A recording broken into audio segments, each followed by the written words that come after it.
La encuesta CADEM, que se dio a conocer esta semana, acusó el impacto, el deterioro que tuvo en la percepción pública tanto el gobierno, el respaldo al presidente y los niveles de aprobación también del gabinete. Se atribuye este daño al efecto que tuvo las declaraciones del ministro Varela y en menor medida también del ministro Valente. Sobre este tema queremos partir conversando en esta edición de Terapia Chilensis. Le doy la bienvenida a esta edición del programa a Camilo Férez.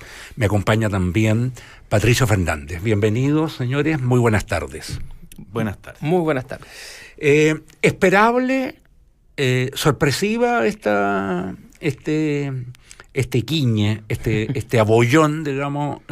¿Creíble? Es razonable. Razonable, Ya, ¿no? Era bastante predecible. Sí. Es razonable la caída, pero no solamente por lo de Varela y Valente, creo yo. O sea, en algún minuto se tiene que acabar la luna de miel de Piñera, que ha enfrentado un periodo beneficioso para él y su gobierno, y hay que decir que también ha tenido méritos para mantenerlo. No ha apurado ganado flaco, ha hecho un montón de... o no ha ¿A hecho qué un montón de atribuyes tú cosas. esta prolongada luna de miel? No existe la oposición, la promesa de Sebastián Piñera de ordenar la casa ha sido recibida con un cierto margen de crédito desde el punto de vista de la ciudadanía. Ha habido modificaciones sustantivas. A la oposición además no solamente está perdida ella, sino que además le cambiaron al enemigo, porque este Piñera, que era el cumpleañero en todos los cumpleaños y eso, ha estado bastante contenido. Pero todas esas cuestiones que estaban un poco en suspenso, claro, además se suma esto lo de Varela y Valente, dos ministros que de alguna manera vienen a ocupar el espacio que antes ocupaba el propio Piñera. Dos personas que están encantadas de conocerse a sí mismas, que probablemente se han agotado de encontrarse la razón y que expresan, una vez que les ponen las cámaras, la distancia que tienen entre lo que es el gobierno y lo que es una columna o un espacio protegido, como es donde ellos se han movido permanentemente. Yo creo que todos esos elementos que andan dando vueltas hacen muy razonable que haya una baja que sea coyuntural, pero además yo creo que hay ciertas alertas respecto para el gobierno de que ya el panorama político está aquilatado. O sea, el que no hay una oposición ya es un dato. La oposición lo está supliendo por la vía de llenarse candidato. Y Piñera comienza a ver también que le crecen oposiciones internas. Y yo creo que eso es lo más interesante, que Valente, la dupla va invisibiliza un poco, pero ya están comenzando a haber señales de crítica en distintos sectores de la derecha, del empresariado y sectores que son más bien afines al gobierno. Ya le están empezando a decir, oye, ya, ¿y en qué minuto nos ponemos las pilas con? Y yo creo que todos esos elementos hacen que el segundo semestre sea más demandante, más intensivo, más desafiante para el gobierno. Y tú ves llenándose más de candidatos a la centroizquierda que a la derecha, ¿eh? Tú ves que está la oposición, porque yo todavía no le veo el lleno de candidatos, pero sí. A ver qué es lo que estás viendo. A ver, han salido a ofrecerse, Sí. ni siquiera si el pueblo lo pide, ¿cierto? Claro. Lagos Weber, Tuma, Tarud, me equivoqué de paisano. Sí, te equivocas. Está adicionalmente Lagos Weber, dijimos, Arboe. No, pero Arboe no ha expresado voluntad, ¿o sí? No sé. ¿Ah, no? No, yo... Marcelo Díaz en el PS. ¿También? Sí, claro. Expresó voluntad y además fue acusado por el presidente, por el jefe de bancada de su partido de estar obnubilado por su ambición presidencial.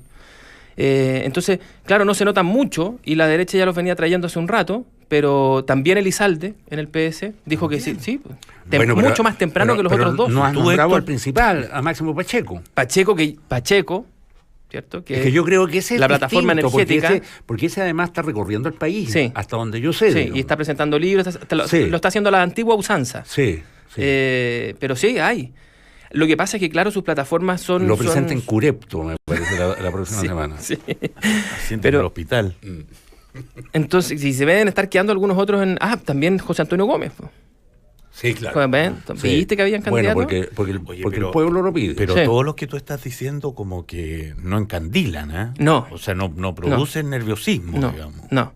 Pero ellos han dicho que están disponibles y además Ahora, que de retina dura tú también. También es cierto. en el mapa político actual lo más probable es que lo que quede de las coaliciones o las que se armen para enfrentar las siguientes elecciones van a tener mecanismos de primaria.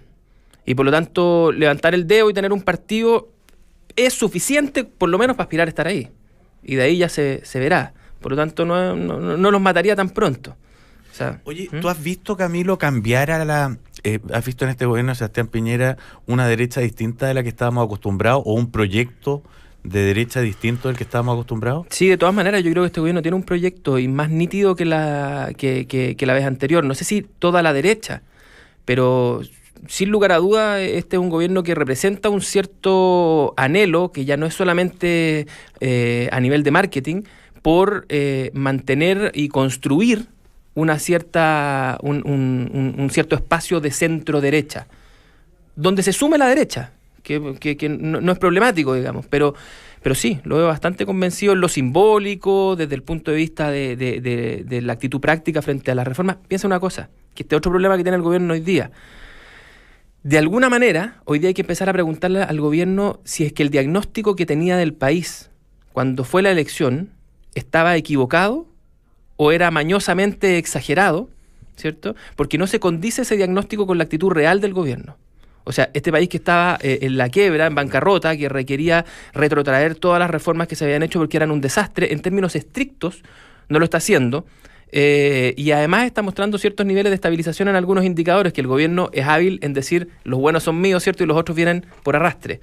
Eso también tiene un periodo de tiempo que se acaba ahora. El gran desafío de Piñera va a ser el próximo año, es decir, medirse contra sí mismo. Porque este argumento de medirse respecto del gobierno anterior ya se agotó. Y va a seguir con un pequeño envión lo que dure, si es que no hay algún escándalo de proporciones, y ya comienzan entonces ahora las demandas de ¿y qué pasa? ¿Te fijas o no? O sea, ¿cuáles son los grandes desafíos a tu juicio? ¿La parte económica?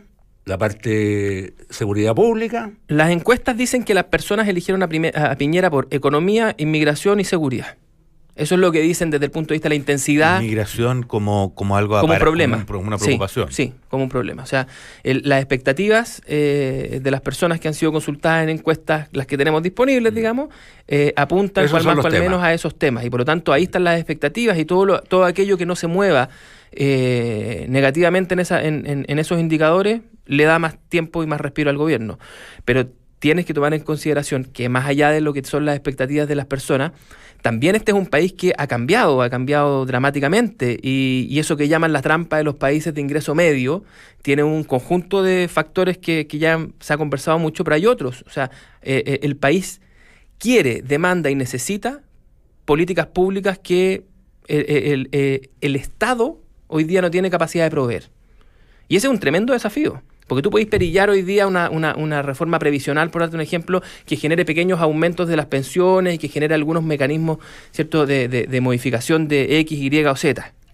Se puede hacer.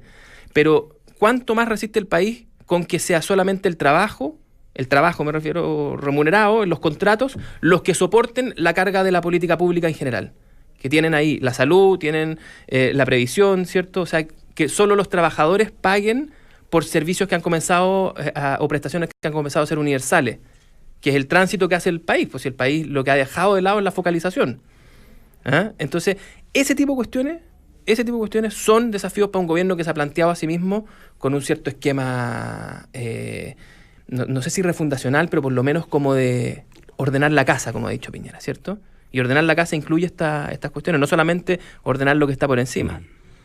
Yo veo hartos desafíos para este gobierno y la capacidad política para llevarlos adelante, pero no sé si va a seguir esta calma que... No sé si sea desafío de este gobierno, pero esta semana se esperan desarrollos, novedades, acercamientos importantes en la Araucanía, donde ha estado trabajando Alfredo Moreno en acercar posiciones. Ya tuvo la semana pasada una semana relativamente exitosa a raíz de las conversaciones que encabezó y que no sé, lograron que se miraran que se miran a la cara, digamos, interlocutores que hasta el momento más bien se gruñían. La CAM terminó haciendo incluso una declaración. Sí, la CAM... como bajando llamando a bajar la violencia. Sí, bajó los niveles de protesta. Que bajaba su...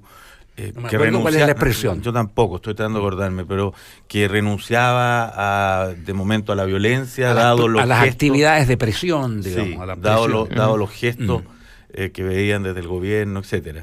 Yo creo que eso, a ver, no es como para darse no es para echar las campanas al vuelo, digamos, ¿no? Y para descorchar champaña, pero es un gesto que yo no lo veía hace mucho tiempo. Yo creo que hay una cosa bien importante acá, Fede, que ahí la derecha está mostrando, o sea, volvió a optar por el camino político para tratar el tema de la Araucanía. Sí. Claro, que no es la vía policial. Exacto. No es la vía. Pero de nuevo ahí se nota la vocación de este gobierno de cerrar ese tipo de espacios, digamos, de espacios a través de la política, pero de una política que sí o sí, imaginémonos que es exitosa, también le va a entregar a un cierto sector una bandera de disconformidad, a un sector más ultrón, digamos, de esa misma derecha. O sea, bueno, lo que hace es... Chadwick no sabe cómo desenredar la madeja que tiene en su cabeza entre, en el sentido de lo que tú dices, entre ver cómo hacerle gestos a ese mundo que se siente víctima, un mundo empresarial agrario, digamos, y por otro lado respetar el camino de Moreno. Es como que ahí andan haciendo un... Y eso siempre... Ya, pero la opción ultrona hasta siempre, Camilo. Sí, lo que pasa es que hay veces que... Con acuerdo o sin acuerdo. No te digo que vaya a emerger la opción ultrona, lo que te quiero decir es que tú le generas, al mismo tiempo que te generas este espacio político para ti, el del centro, lo voy a caricaturizar como centro, ¿cierto?, haces las sábanas cortas y por lo tanto dejas un poco en soledad a ese sector. Yo creo que ese sector cada vez comienza a ser más crítico de las decisiones de Piñera en materia de no ser suficiente, de no ser suficientemente momio, po. Si ese es el punto. ¿No? En la definición de familia, en la definición de los temas valóricos, que no avanza mucho, pero discursivamente no toca. Hablando de la ultraderecha. De la ultraderecha, ya. Sí. Es que me estaba perdiendo. Sí, es que tú no contemplas ese adjetivo para la derecha. Pero sí lo contemplo, pero es que cuando hablamos de... Sí, es cierto. O sea, a la primera ultra, digamos, conecté más bien con la izquierda y no...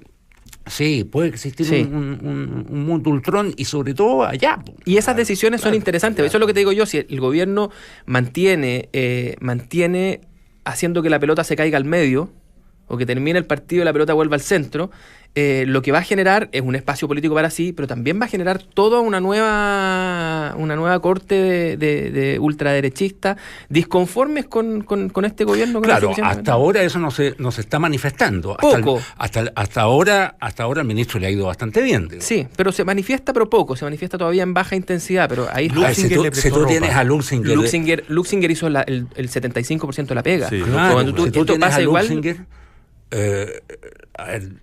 está bastante relativizada la representatividad que puede tener pero hay el segmento ultrón que tú llamas. Efectivamente te corta el grupo, digamos, en más allá de la mitad. Esto es como cualquier persona afectada por, ¿cierto?, que da un paso más allá de lo que los que son más papistas que el Papa, digamos. O sea, nadie tiene más dolor que él. ¿Tú te imaginas que yo en algún momento me figuré eso como un peligro grande, que en algún momento un grupo de jóvenes, hijos de dueños de campo, ponte tú, en un acto de venganza o no sé qué, le sacan la cresta o le hacen algo a un mapuche? Y tú te imaginas que ahí eso que no es tan difícil de figurar, eso detona acá una cuestión que ahí sí que no se sabe dónde termina. Uh-huh. O sea, porque en ese mismo minuto se generan dos bandos muy activos y esta cosa se sale. Ahí sí que el Estado de Derecho de verdad y no de broma se pone en cuestión. Uh-huh. Y por eso es que yo creo que lo que yo he escuchado de mapuches, amigos, es que hay, y me tiene bien sorprendido, una especie de contentamiento y buena voluntad con lo que está haciendo este gobierno, y lo comparan incluso con lo que pasaba en el de Michelle Bachelet, que uno se hubiera imaginado que era infinitamente más próximo a las conversaciones y a la sensibilidad del mundo indígena. Se demoró 3 años la presidenta en ir a visitar la zona. Y fíjate que Moreno dijo el otro día... Nixon día... puede ir a China. Y eso sigue siendo vigente en política, digamos. O sea, también, precisamente el hecho de que tú estés más cerca te complejiza el problema de otra manera. Moreno dijo ayer en una entrevista en la televisión, en el Canal 13, algo que me pareció interesante y que es muy en la línea como de lo que los mapuches saben que les importa. Y es que dijo, yo he estado dispuesto a sentarme en la plaza de Temuco y perder mucho tiempo y conversar mucho tiempo para saber qué pasa acá. Los mapuches son totalmente esa filosofía, ¿eh? O sea, se sientan a conversar y de hecho las conversaciones son más o menos eternas. Y es lo que hablan todavía hoy. Largos parlamentos. Todavía hoy vuelven a hablar de los parlamentos. Los mapuches siguen recordando permanentemente el tiempo feliz que era el tiempo feliz de acuerdo con el Estado de Chile, que eran los parlamentos. Y yo tengo la impresión, fíjate, que de alguna manera Moreno a esto algo de atención le ha puesto. ¿No lo notas tú cuando hablas de este tema muy relajado? Sí. A mí eso me ha impresionado, porque es un tema bastante explosivo, es un tema donde si te apartas de algún libreto más o menos oficial, la penalidad puede ser muy, muy fuerte. De suerte que los ministros normalmente cuando se refieren a este tema hablan, digamos, con mucho temor. En cambio, me ha dado la impresión que Moreno en esto se maneja a él con mucho relajo, con mucha soltura y con claridad, pero nunca en términos perentorios, nunca diciendo, mira, aquí tenemos 3 problemas y el primer problema hay que se divide en 2. Parece estar escuchando. Está fuera de esa lógica, de esas métricas tan estrictas. Es bastante más relajado. Sí. Para efectos del consenso de este programa, el segundo gobierno de Piñera es más sensato que el primero, digamos. Sí. ¿Sí, no? Sí. Yo tengo la impresión también, no solo eso, sino que tiene la posibilidad real de apoderarse de una hegemonía que en los últimos casi 30 años tuvo la centroizquierda. Sí. De correr esa baza. Claro, y los grupos que pujan por ser más de derecha, yo supongo que el mundo más sensato de este gobierno simplemente los tiene que ver como un peligro total, porque es el impedimento de constituir un proyecto yo te diría que al revés, son los que lo hacen viable. O sea, el que tú tengas gente más a tu derecha y que esa gente tenga una agenda, tenga un candidato, tenga y estén legítimamente en contra contigo, te permite... la concertación tenía la Gladys Marín. La concertación tuvo el PC históricamente, sí, y lo difícil que fue administrarlo una vez que dejó de estar ahí. ¿Tú crees que eso lo deja al gobierno en una posición más cómoda, el hecho de tener un José Antonio Cast al otro lado? Claro, totalmente. Y hace más creíble la promesa de que no es lo más momio que ofrece el espectro. ¿Te fijas? ¿No? Hay más allá. Y que eso tenga visibilidad, tenga voz, tenga agenda, también le permite al gobierno hacer política. De zanahorias y garrotes, de decir, bueno, yo no puedo irme mucho más allá, porque si no va a tener presión en el otro lado. Si también podría tener una presión, pues, si tú quieres liberal, respecto de que por qué entonces no se avanza con el matrimonio igualitario y no se avanza con... También hay una agenda al otro lado. Sin duda. Pero el tener esta amenaza permanente le permite hacer política cuando tú tienes a un político a cargo. Yo creo en eso, como te digo, el segundo Piñera y muy particularmente el ministro del Interior tienen mucha responsabilidad, incluido en lo de Moreno, que también requiere que le armen un comando. ¿Cómo se llama el comando de la Araucanía? Trizano. ¿Ah? No, el comando de carabineros que se armó especial.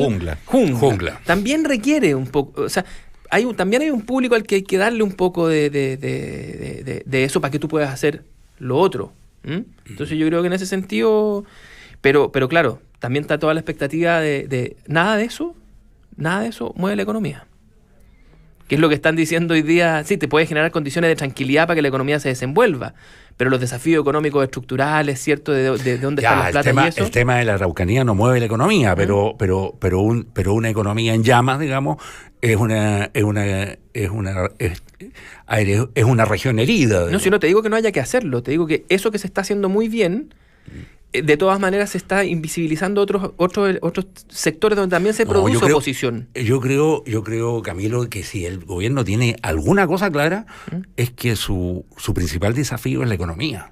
Pero ¿por qué Luis Larraín, que hasta donde yo entiendo no es un opositor acérrimo al gobierno y no representa la vanguardia organizada del pueblo tampoco, escribe una columna en la que obviamente parte diciendo que está todo muy bien, pero la gran alerta que dice, ¿cierto? Es, pero ojo, o sea, 2019 es una incógnita y una incógnita negativa, y este gobierno no está haciendo nada hasta el día de hoy por enfrentar eso. En términos de reforma estructural. Claro. O sea, hay una demanda por reformas estructurales, o si tú quieres, retroreformas estructurales. No, yo creo reformas estructurales que apuntarían a qué, para ponerle. En este caso en particular, yo creo que tiene mucho que ver con la aceleración de proyectos, todo lo que tenga que ver con el sistema de evaluación ambiental y otros.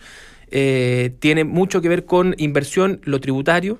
Exacto. Y en nada de eso hay mucho. De hecho, si nosotros le creemos a lo que hasta ahora salió de las primeras reformas que debiesen entrar, por ejemplo la previsional, uno mira y esto tiene harta cara de ser un aumento de pensiones con carga al Estado. Y eso va a requerir más recursos, no menos recursos del Estado. Entonces, yo no sé esta reforma esta idea de bajar los impuestos, cómo se podría materializar. Lo junto, ¿cierto?, con esta idea de que el ministro de Hacienda cada vez ha tratado de quitarle más paños a esa idea para que la gente se la vaya sacando de la cabeza. Descartado, ¿no? ¿Ah? Por eso, la ha ido descartando a poco. Esa impresión tengo yo. Exacto. Sí, esa impresión tengo. Sí. Entonces, ¿qué es lo que te dice el mundo económico? Bueno, pero por lo menos volver a integrar el sistema tributario, que es lo que... Y si el Estado requiere esa recaudación, bueno, ¿de a dónde la va a sacar? Si a alguien le va a tener que subir igual. Entonces, yo creo que por ahí sí vienen desafíos donde los actores están menos preparados, creo yo, curiosamente, que los de los que estábamos hablando antes. Los actores que están haciendo pega política la están haciendo bien, pero el gabinete económico es un gabinete que tiene poca entidad. Yo creo que el ministro de Hacienda es muy cercano a Piñera, todo lo que tú quieras, pero no lo veo como un constructor de una nueva regla de superávit estructural, digamos. No estoy diciendo que eso es lo que se necesite, pero no le veo esa entidad. Y al ministro de Economía, bueno, hoy día ha sido un poco más un problema que una solución. Claro. Así que yo creo por ahí, donde están todas las expectativas de la ciudadanía. Hay un tema también, Camilo, Patricio, con el empleo. El empleo, digamos, está...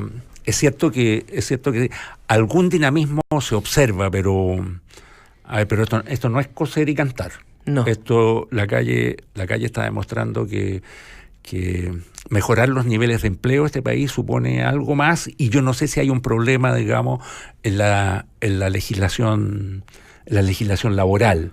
Va a entrar luego a discusión, no sé si esta semana, la próxima, se está discutiendo el estatuto joven. Claro, el estatuto laboral para los jóvenes, y ahí viene una discusión que no va a ser fácil para el gobierno. Los sectores de la oposición juzgan que la normativa que se está discutiendo podría precarizar el trabajo de los jóvenes. Y esa es una discusión que viene. Pero, y además, que el desempleo en ese sector, en el de los jóvenes, es muy, muy alto. Y lo que está pasando mientras se discute eso es la automatización de un montón de actividades que antes realizaban personas, y eso también va increciendo, digamos. Y cuando toca sectores más... Hoy día me tocó en la mañana ver una imagen, una escena, digamos, en torno del Costanera Center, unas larguísimas filas, 2 cuadras, 3 cuadras, no sé, de jóvenes haciendo fila, yo supongo para un empleo, no sé si en Starbucks, no sé si en alguna repartición, en algún local pero hay gente que se ha pasado la noche porque estaba con mochila, estaba con frazada, estaba con perros del sector, ¿no? Estos perros no estaban buscando empleo, digamos, estaban con perros ahí aguachados, digamos. Pero no estaban haciendo cola para un producto que se iba a inaugurar. Estaban comprando una entrada para un concierto. No. Tengo esa... No sé para qué estaban haciendo, pero yo sospecho que era para el empleo, y me acordé del desempleo juvenil que llega casi al 20%. Recordaste los años 30. Claro. Me acordé de los años 30, sí. ¿Te volví? No, me acordé de la cola para las velas, digamos, en tiempo de los vidrios, ¿no? El chancho chino, te vinieron montones de cosas a la cabeza. Muchas imágenes, algunas más o menos terroríficas. Claro. No, pero es cierto que en ese tema... Pero caía. Pero hay una cosa también que yo creo que es un tema ahora también bien presente. Es que estamos en medio de un cambio tecnológico que cambia industrias. Sí. Y yo creo que más allá también esto, pasando por alto Bacheleses, Piñeras y otras cosas, esta cuestión está moviendo cosas. O sea, por ejemplo, no sé, ya se supone que cierra Llanza, porque se consume menos azúcar, digamos. ¿Quién ahora tiene el tremendo azucarero en la mitad de la mesa? Antes, acuérdate tú, el té era mitad té y mitad azúcar. Claro. Ya, eso como que... Era una mermelada para de no té. hablar, era una mermelada de té. Para no hablar de las comunicaciones, donde en los medios se cierran y se echa gente, porque lo que antes se hacía con tanto ahora se hace con mucho menos, etcétera. O sea, ahí yo creo también como... Con qué contentamiento, oye, con qué bajeza, con qué alegría bastarda, digamos, Cham celebra, digamos, esta industria crepuscular, dice, de los medios de comunicación en papel, digamos. Sí, claro. La celebra. Claro. Esa es la única industria Yo que la él no va a lamento proteger mucho. en su... Sí, no está en sus planes va a proteger esa industria. no. Pero sí, esos son cambios que tienen más que ver son cambios de época y son desafíos súper complejos. Y súmale a eso que hay mucha gente que no vive del trabajo. En lado y lado. ¿De qué viven? Pero No, si ya lo eres, ya, no, mi por favor. gran sueño ya de lo eres, ya eres ese nicho. ya eres Un programa vicepresidente del para Mateo. hablar de qué vive Patricio Fernández. del sindicato de no trabajadores rentables. En Banchile Inversiones lleva más de 36 años acompañando a sus clientes en la búsqueda de las mejores oportunidades y soluciones de inversión. Para seguir construyendo juntos, contacta a tu ejecutivo o ingresa a banchileinversiones.cl. Muy importante, a partir de este miércoles 1 de agosto, Mónica Pérez llega a Duna en Punto. Los protagonistas de la noticia y los editores que están rastreando los principales temas que marcan el pulso del país y el mundo estarán en Duna. Recuerda, Mónica Pérez en Duna en Punto desde este miércoles 1 a las 7 de la mañana. No se vaya de la sintonía de Radio Duna. A continuación viene información privilegiada al cierre y enseguida sintonía crónica junto a Bárbara Espejo y Gonzalo Pavón. Tenemos que agradecer la participación en el programa de hoy de Camilo Férez. Muchas gracias, Camilo. Muchas gracias, Patricio Fernández. Gracias a ustedes por su sintonía. Nos encontramos mañana martes aquí en Terapias Chilensis. Muy buenas noches. Buenas noches. Buenas noches.